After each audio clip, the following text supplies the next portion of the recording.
Guys আমরা চলে আসছি রূপাহারে। আমাদের ফার্স্ট শুটটা হবে এই যে লাইটটার নিচে একদম মাঝ বরাবর। তো গাড়িটা আমরা এই সাইডে রাখছি। আর এই যে রাহুল মাফিয়া, रोम रोम भाइयों। আর এই যে বন্ধু সুজন। তো দেখতে পাচ্ছেন গাড়িটা কত দূরে আছে রোডটার থেকে, অনেক দূরে আছে। পুরা সেফটি ভাবে শুট করবো আমরা। তো সুজন রেডি বন্ধু?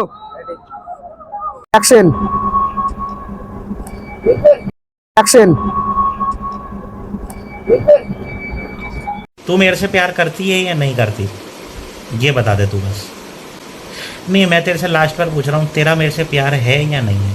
नहीं मैं गाली नहीं दे सकता। नहीं गाली नहीं देना। अब फैमिली देखती है वरना मैं আরো কয়েকটা শুট নিতে হতো, বাট বন্ধু পারছিল না তেমন ভাবে।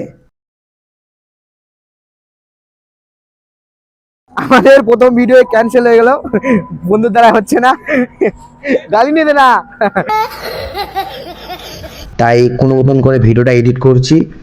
ভিডিওটা দেখুন আর বলুন যে কেমন হয়েছে। भूल नहीं पा रहे ना उसे,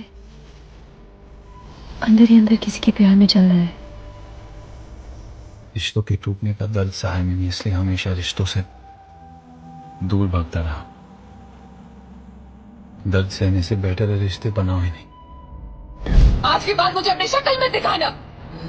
दफा हो जा, गेट लॉस्ट। जवाब नहीं आता, अब तू ही तू मुझे।